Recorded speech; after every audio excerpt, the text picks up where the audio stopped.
who's going to be the first one to ask? Why would you like an insurer entering in another market? So, well, the idea, what your business is to price risk, right? Yeah. So if a company, a third-party company says, okay, I'm going to put my company's super sensitive data under the control of this, of one of these three types of databases. One is a traditional Oracle database on the cloud or something, and one is a, some blockchain, blockchain A, and one is blockchain B. And I need an insurance policy, a cyber risk insurance policy covering, what happens if a hacker runs away with that database. I'm Equifax, right?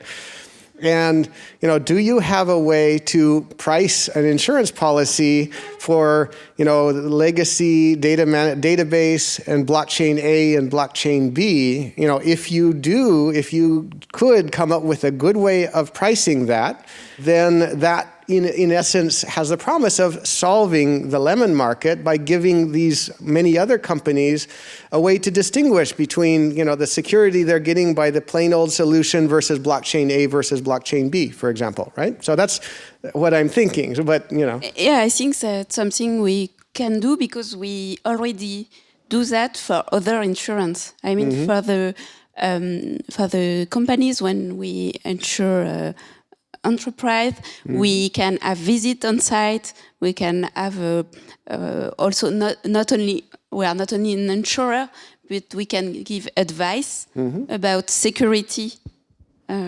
Great. So how long until I can get a price quote for blockchain A and blockchain B? Right?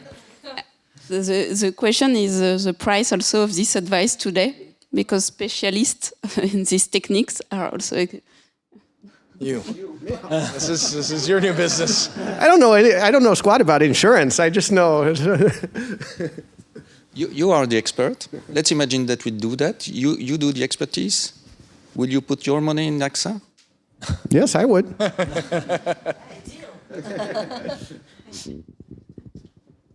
If there are marketing people in the room, you need to announce this new service tomorrow.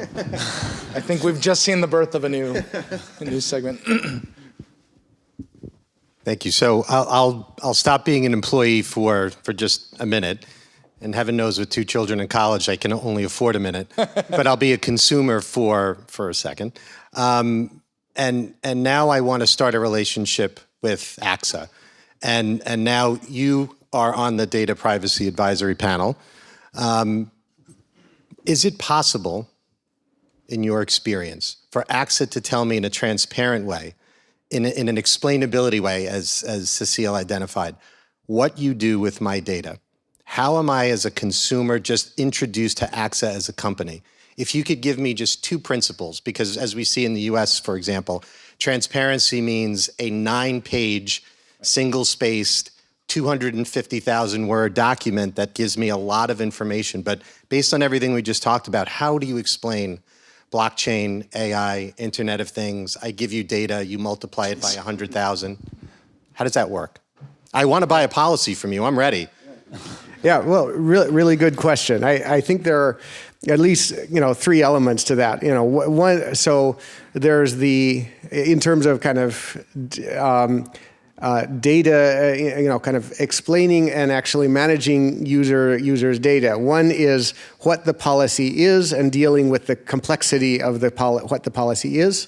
A second is how trustworthy is it enforced, and that's where kind of the technology comes into play. The question, kind of what is the what is the strength of the technology that's actually enforcing the declared policies? Is it just kind of the company and its employees promising to follow this policy, or is there something kind of a lower level and mechanistic that can enforce it? And then, but then the third is basically the problem of compressing all of that, way too much information to understandability to the common person. So nobody reads even the policy fine print. Obviously, what you were alluding to. And this is where to me, the only solution is, standardization, cultural standardization of different forms, things like common license or common classes of policy or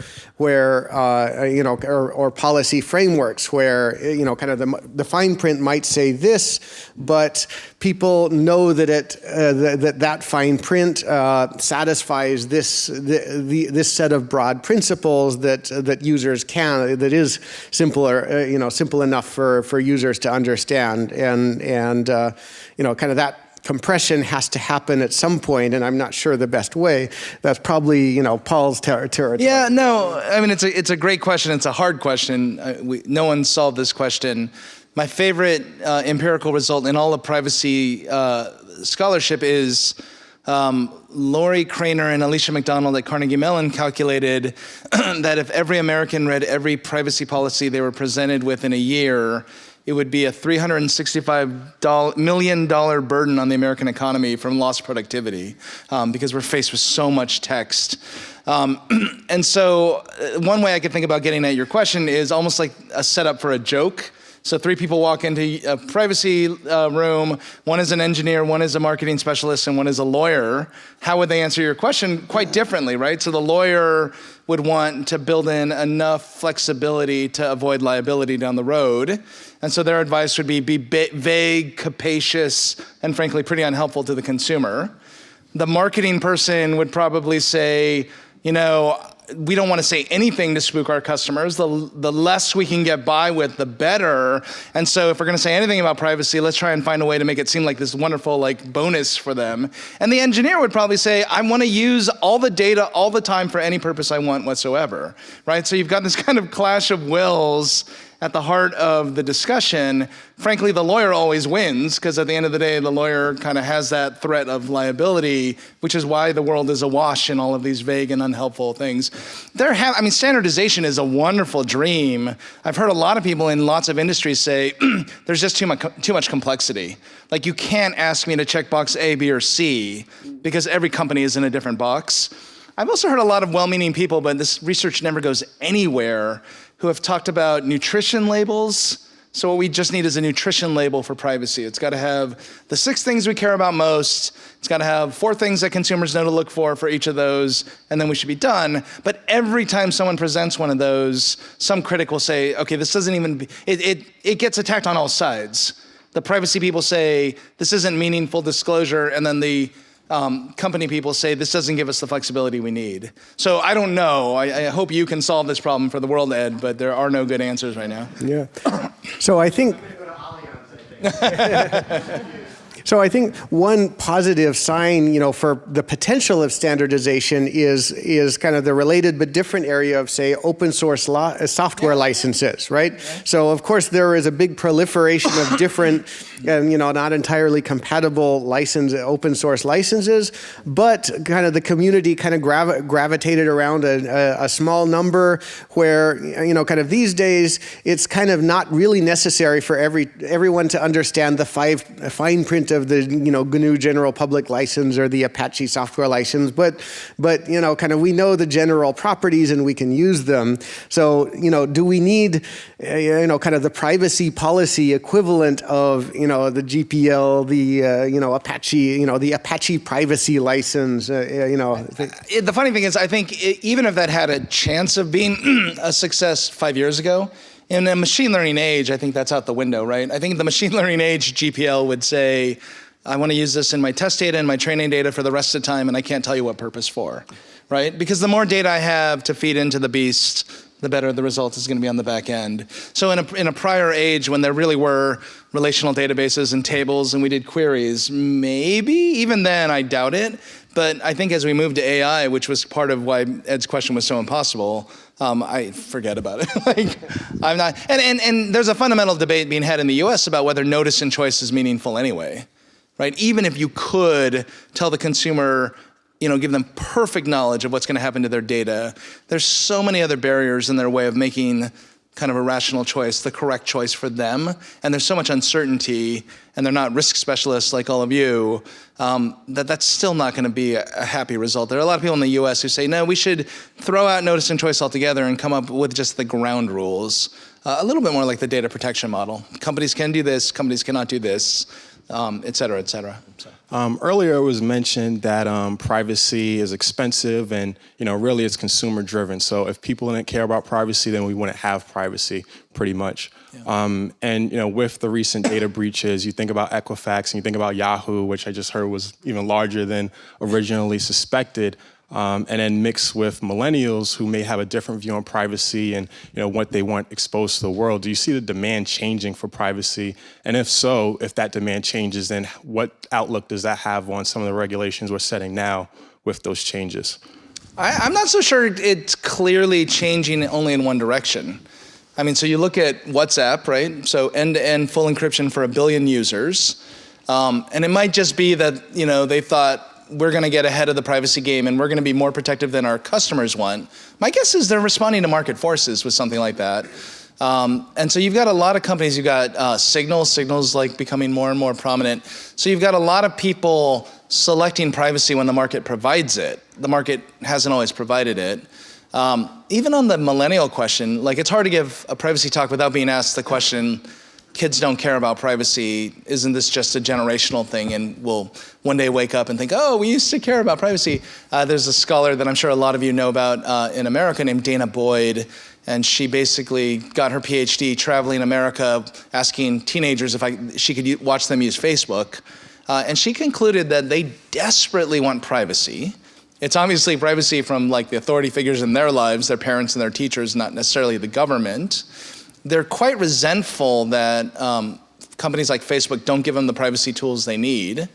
And I think Dr. Wendling even talked about how they come up with adaptive strategies to use code words. She met a teenager who disables her Facebook account every night and then re-enables it in the morning.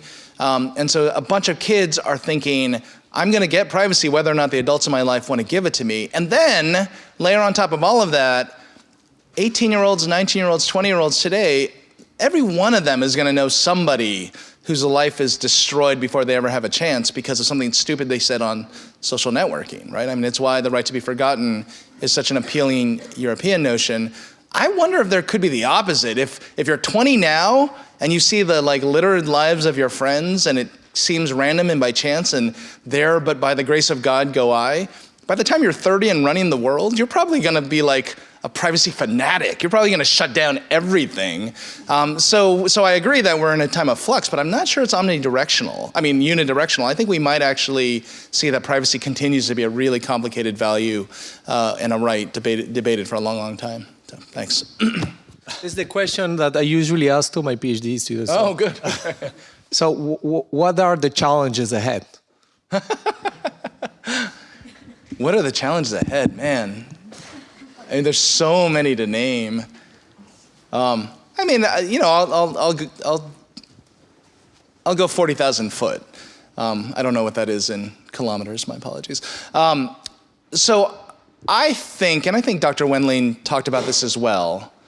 I think the power of platforms in this kind of intermediated technological society we live in is just going to increase.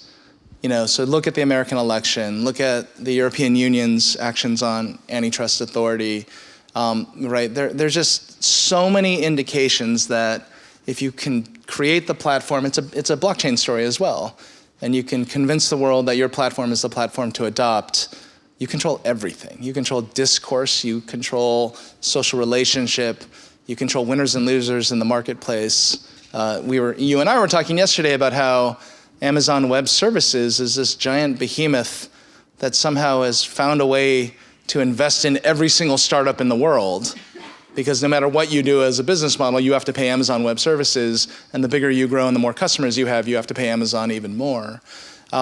And so I'm quite concerned with the kind of pervasive growing power of platforms in this world. I also think that old antitrust laws, which are the only tool we have to deal with that problem, are really not up to the task. When Google acquired DoubleClick in 2001, the Federal Trade Commission gnashed their teeth, but only for about 6 minutes, and then put out a report that said, we're really alarmed at all the data that's being combined here, but that's not what antitrust law was designed to prevent or protect against. And so we need a new tool, right? We need a new tool. It's, in the US during the financial crisis, we talked about too big to fail. Maybe we need like too big to continue, right? I mean, maybe we just break you up at some point. I don't know, but to me, that's the challenge. And it touches everything we've talked, security, privacy, everything we've talked about for the last day, so. I guess, yeah, like Paul said, there's, too many challenges to count, but if I had to kind of pick one, kind of most concerning, most fundamental one, I would say, generally how to make the operation of technology transparent. So kind of the transparency problem. Of course, blockchains can and are trying to help with that, but they're only one small part of the larger transparency challenge. Another big, very unsolved part of it is the algorithmic transparency part. Figuring out how to make algorithms transparent and the use of data transparent in a way that's meaningful to humans and fair by some meaningful way, and then also the transparency in the way that our technology systems are designed, implemented, and built and deployed, and especially deployed. So, kind of open source hardware and software is helping transparency at the design and creation level, but transparency at the deployment and operation and evaluation level, is this technology being used in a secure way and deployed and operated in a secure, privacy-preserving way? That is a huge part of the transparency challenge that, that's critically unsolved. So, kind of most of the critical problems that I see boil down to different, to me, boil down to different facets of the big, transparency of technology challenge.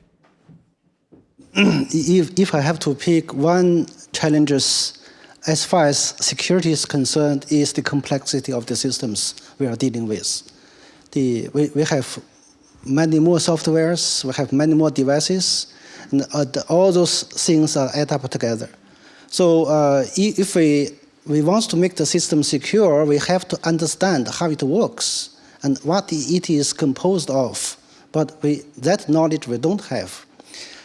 In the research community, we are able to, for example, if you give me a crypto algorithms, I'm able to do the analysis. I'm able to find out if that algorithm is secure. But if you give me a small software, I may be able to do some tests to verify it is correct. But if the system is very complicated, nobody knows how to do the verification, especially when it comes to the deployment and the implementations. So the design, could be, we have transparent design, but the challenge is really when it comes to the implementations and operational issues. So complexity, to me, is the biggest challenge. So if you want to ensure information systems, you have to understand what is the risk. But how do you do the risk assessment if you do not even know how the system, how many bugs, how many vulnerabilities are there? Mm-hmm.